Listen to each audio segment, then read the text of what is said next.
जय हिंद साथियों, स्वागत है आपका आपके अपने YouTube चैनल उत्तम स्टडी गाइडर में। दोस्तों, आज के इस वीडियो में हम जानने वाले हैं कि संज्ञा क्या होती है। ठीक है, संज्ञा क्या होती है और इसके संज्ञा के प्रकार देखेंगे कि संज्ञा के कितने प्रकार है, जिसको हम भेद भी बोलते हैं, संज्ञा के कितने भेद हैं। ठीक है, फिर हम अंतिम में देखेंगे पहचानने की ट्रिक, हम संज्ञा को किस प्रकार से पहचानेंगे। तो आज का वीडियो आपके लिए बहुत ही खास और मजेदार होने वाला है। तो आप आज के इस वीडियो को पूरा लास्ट तक देखिए और मैं आपको ये इस बात की गारंटी देता हूँ, श्योर करता हूँ कि आज के बाद आपको संज्ञा के बारे में किसी दूसरे यूट्यूब चैनल पर खोजने की या वीडियो देखने की जरूरत नहीं पड़ेगी। तो चलिए बारी बारी से हम एक एक को देखते हैं कि सबसे पहले हम देखेंगे हम संज्ञा क्या है। तो इसके बारे में हम जानने वाले हैं। तो सबसे पहले हम परिभाषा के साथ इसकी शुरुआत करते हैं। तो संज्ञा क्या होती है कि संज्ञा जिन शब्दों से किसी व्यक्ति, वस्तु, स्थान, जाति, प्राणी, भाव, अवस्था आदि का क्या होता है, बोध होता है, उसे क्या कहते हैं, हम संज्ञा कहते हैं। मतलब कि कोई भी वस्तु होती है या कोई भी व्यक्ति होता है, स्थान होता है, तो उसको हम क्या कहते हैं, संज्ञा कहते हैं। जैसे कि उदाहरण से हम देखना चाहें तो राम एक क्या है, व्यक्ति है, तो इसको हम एक संज्ञा का हम क्या कहते हैं, संज्ञा कह सकते हैं। दूसरा हो गया पुस्तक को भी हम एक क्या है, संज्ञा कह सकते हैं। जयपुर एक स्थान हो गया और इसको हम क्या कह सकते हैं, संज्ञा कह सकते हैं। तोता हो गया, गाय हो गया, इसी प्रकार हम सभी भी समस्त भौतिक वस्तुओं को हम क्या कह सकते हैं, संज्ञा का हम इसको नाम दे सकते हैं। तो अब हम पढ़ेंगे कि संज्ञा के प्रकार कितने हैं। तो हम संज्ञा के आज हम प्रकार या भेद पढ़ेंगे कि संज्ञा के कितने भेद होते हैं। तो सबसे पहले हम देखेंगे कि यहाँ पर संज्ञा के कितने प्रकार होते हैं, 3 प्रकार होते हैं। अगर आपको कोई पूछे कि संज्ञा के कितने प्रकार होते हैं तो आप बताना कि संज्ञा के 3 प्रकार होते हैं। कौन कौन से होते हैं? तो सबसे पहला होता है आपका व्यक्तिवाचक संज्ञा। कौन सा होता है? व्यक्तिवाचक संज्ञा। दूसरा होता है जातिवाचक संज्ञा। और तीसरा बात करें तो तीसरा होता है भाववाचक संज्ञा। फिर ये जातिवाचक संज्ञा है पूर्ण 2 भागों में विभक्त हो जाता है और पहला बन जाता है द्रव्यवाचक संज्ञा, दूसरा हो जाता है समूहवाचक संज्ञा। अब हम बारी बारी से एक एक को पढ़ेंगे। सबसे पहले हम व्यक्तिवाचक संज्ञा को पढ़ेंगे, उसके बाद हम जातिवाचक संज्ञा को पढ़ेंगे और उसके बाद हम भाववाचक संज्ञा को पढ़ेंगे। तो आप एक एक को हम देखते हैं। तो सबसे पहले हम व्यक्तिवाचक संज्ञा के बारे में बात करते हैं। तो व्यक्तिवाचक संज्ञा, तो इसकी परिभाषा के साथ इसकी शुरुआत करते हैं। व्यक्तिवाचक संज्ञा जब किसी एक वस्तु अथवा एक व्यक्ति या एक स्थान का क्या होता है, बोध कराने वाली संज्ञा को क्या कहते हैं, व्यक्तिवाचक संज्ञा कहते हैं। मतलब कि कोई भी व्यक्ति विशेष के बारे में हम इस संज्ञा से आपको पता चलता है। जो कोई भी शब्द होगा, किसी सेंटेंस का जो भी शब्द होगा, उससे हमको क्या व्यक्ति विशेष की जानकारी हमको वहाँ से मिलेगी।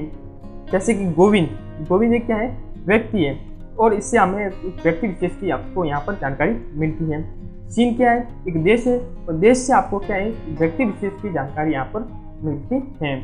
चीन हो गया, जैसे हिंदी हो गया, क्रिकेट हो गया, ये सभी प्रकार की ये सभी क्या करता थी, हमें को व्यक्तिवाचक संज्ञा के बारे में जानकारी प्रदान करती हैं। तो अब हम देखेंगे कि जातिवाचक संज्ञा क्या होती है।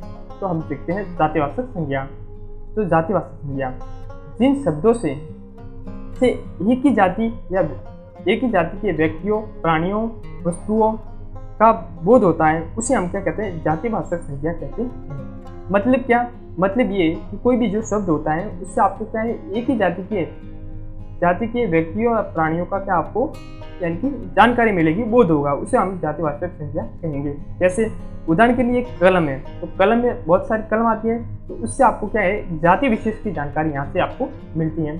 दूसरा हो गया नदी में बहुत सारी नदियाँ होती हैं, जैसे कि नील नदी होगी, अमेजन नदी हो गया, इस सभी क्या होती हैं, नदियाँ होती हैं। और इसमें ये नदी होती है, इससे आपके संपूर्ण नदी जातियों क्या गुण आ गया। पहाड़ हो गया, बहुत भिन्न प्रकार के जो पहाड़ है वो भी इस पहाड़ के अंतर्गत आ गए। किताब हो गई, किताब एक तो नहीं हो सकती, तो ये किताब यहाँ पर एक जो स्पेसिफिक शब्द है वो क्या है, पूरे जाति का क्या करवाता है, बोध करवाता है। तो फिर इस प्रकार से आपका ये जातिवाचक संज्ञा हो जाता है। अब हम देखें कि जातिवाचक पूर्ण 2 भागों में क्या होता है, आपने वहाँ पर देखा तो 2 भागों में क्या होता है, विभक्त हो जाता है, यानी कि 2 प्रकार होते हैं। कौन कौन से होते हैं?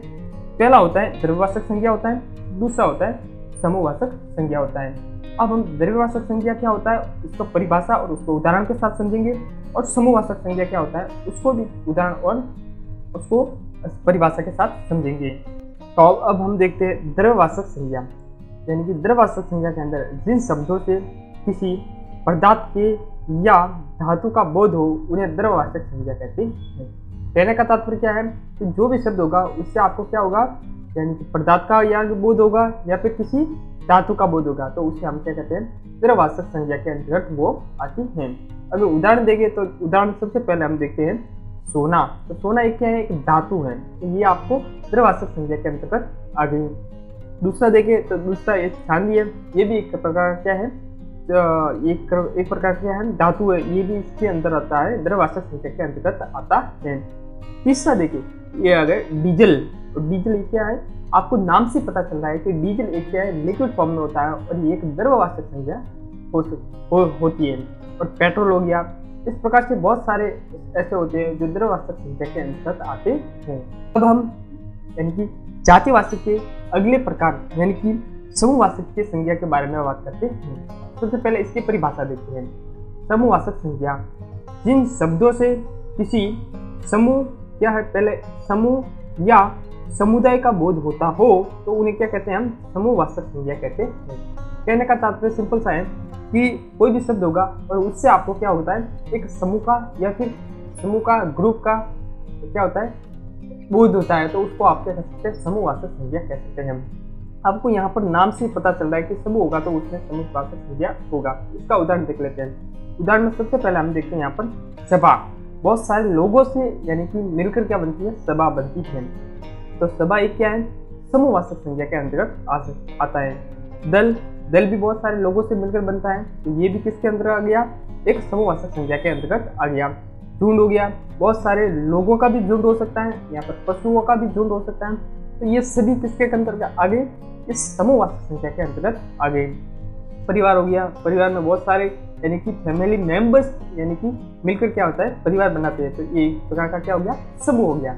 इस प्रकार से यानी कि जातिवाचक के दोनों द्रव्यवाचक और समूहवाचक यहाँ पर कंप्लीट हो जाते हैं। अब हम देखते हैं भाववाचक संज्ञा। भाववाचक संज्ञा में सबसे पहले इनकी परिभाषा देखेंगे।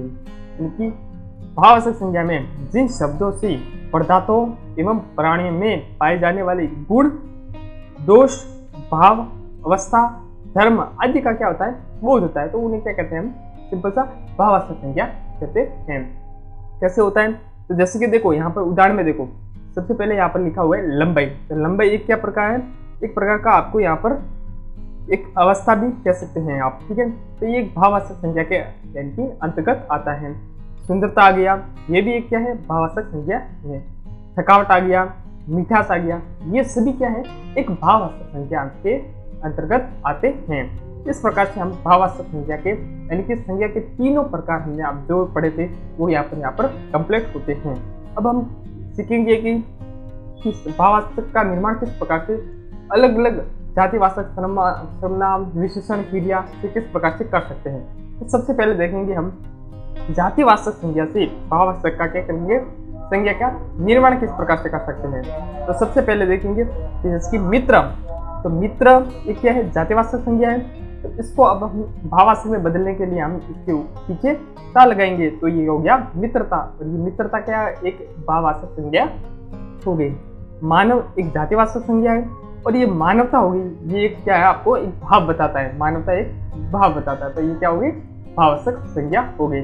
अब हम देखेंगे कि सर्वनाम से भाववाचक संज्ञा किस प्रकार से बनी जाती है। तो अपना क्या है, एक सर्वनाम है और अपनत्व एक क्या है, भाववाचक संज्ञा है, ठीक है, समझ आ गया। दूसरा देखिए सर्वनाम में, तो पराया, पराया एक क्या है, सर्वनाम है और परायापन एक क्या है, भाववाचक संज्ञा के अंतर्गत आता है। अब हम देखते हैं कि विशेषण से भाववाचक संज्ञा का निर्माण किस प्रकार से होता है। तो सबसे पहले हम विशेषण में देखेंगे साप। तो साप एक क्या है, एक विशेषण होता है, ठीक है ना। एक क्या क्या होता है, एक विशेषण यानी किसकी विशेषता बताता है साप। जैसे कि साफ कमरा, तो ये सफाई हो गया, इसका क्या हो गया, सफाई। तो सफाई ये क्या हो गया, एक भाववाचक संज्ञा बन गया। मीठा, मीठा एक क्या है, विशेषता है, किसी चीज की विशेषता। जैसे कि कोई भी, जैसे कि जलेबी मीठी है, तो ये क्या है, विशेषता है उसकी। मीठा से क्या यहाँ पर क्या हो गया, भाव हो गया, तो ये क्या है, भावार्थक संज्ञा के अंतर्गत आ गया। अब हम पढ़ेंगे कि क्रिया से भावार्थक संज्ञा का निर्माण किस प्रकार से होता है। तो क्रिया से भावार्थक संज्ञा का निर्माण, तो इसमें देखो पढ़ना एक क्या है, क्रिया है। जैसे कि वह पढ़ रहा है, तो पढ़ रहा है एक क्या है, क्रिया है, और पढ़ाई यहाँ पर क्या है, एक क्या है, भाव है। क्या है, एक भाव है। इसी प्रकार लिखना, जैसे कि वह लिख रहा है, तो लिखना भी क्या है, एक क्रिया है, और लिखा ही यहाँ पर देखें तो लिखा क्या है, भाव है। इसी प्रकार आगे देखें तो अवयव से भावार्थक संज्ञा का निर्माण किस प्रकार किया जाता है। तो भीतर होता है, वो एक अवयव होता है, और उसका भावार्थक होता है, क्या होता है, भीतरी होता है। क्या होता है यहाँ पर, भीतरी होता है, ठीक है। और ऊपर ये क्या, एक अवयव होता है, और उसका किस प्रकार से भावार्थक संज्ञा हो गया, उसका हो गया ऊपरी हो गया। तो अब हम देखते हैं कि इसको किस प्रकार से हम पहचान सकते हैं, यानी कि पहचानने की ट्रिक, यानी कि संज्ञा को आप किस प्रकार से इसको पहचान सकते हैं। तो सबसे पहले जब किसी शब्द को सुनने पर या लिखने पर आपके दिमाग में क्या है, आपके दिमाग में उस शब्द की क्या बनती है, छवि बन जाती है। छवि मतलब क्या है, उसकी आपके माइंड में इमेज बन जाती है, तो उसको आप यानी कि संज्ञा का रूप दे सकते हो। जैसे कि उदाहरण के लिए देखें तो आम, तो आम शब्द आपको कहते हैं, आपके माइंड में एक आम की यानी कि पिक्चर बननी चाहिए, तो ये आपका एक संज्ञा का रूप हो सकता है। जैसे कि घोड़ा, तो घोड़ा हम शब्द कहते ही किसी व्यक्ति के मन में अलग अलग रंग का घोड़ा इसके मन में की तस्वीर बन जाती है। तो इस प्रकार से हम जब किसी शब्द से को सुनने पर आपके यानी कि माइंड में क्या बन जाती है, एक छवि बन जाती है, तो उसको हम क्या कहते हैं, संज्ञा का रूप कह सकते हैं, और इस प्रकार हम उसको पहचान सकते हैं। अगर मान लो कि यदि इन शब्दों से अगर शब्दों को सुनने पर या लिखने पर आपके माइंड में यानी कि तस्वीर नहीं बन रही है, तो क्या करें। तो यदि शब्दों की तस्वीर नहीं बने, तो आप वाक्य में क्या लगा कर देखें, उसका उत्तर अगर संज्ञा ही होगा। कैसे होगा, जैसे कि अभी यहाँ पर देखो, विद्यार्थी पुस्तक पढ़ते हैं, तो विद्यार्थी क्या पढ़ते हैं, पुस्तक पढ़ते हैं, तो आपको क्या लगाना है, यहाँ पर क्या लगाना है, तो विद्यार्थी क्या पढ़ते हैं, तो विद्यार्थी क्या पढ़ते हैं, पुस्तक पढ़ते हैं, तो पुस्तक क्या हो गया, एक संज्ञा हो गया। क्या हो गया, एक ये संज्ञा हो गया। इस प्रकार से आप किसी भी संज्ञा को आप आसानी से इसको क्या कर सकते हो, पहचान सकते हो। इसी के साथ आज का वीडियो लेक्चर यहीं पर समाप्त करते हैं। मिलते हैं किसी और वीडियो में किसी नए इंटरेस्टिंग टॉपिक के साथ। और अभी तक आपने हमारे YouTube चैनल उत्तम स्टडी गाइडर को सब्सक्राइब नहीं किया है, तो अभी हमारे चैनल को सब्सक्राइब जरूर करें। और यदि आपको वीडियो पसंद आए तो वीडियो को लाइक जरूर कीजिएगा। और यदि आपका कोई सुझाव या फिर डाउट हो तो कमेंट बॉक्स में कमेंट जरूर करें।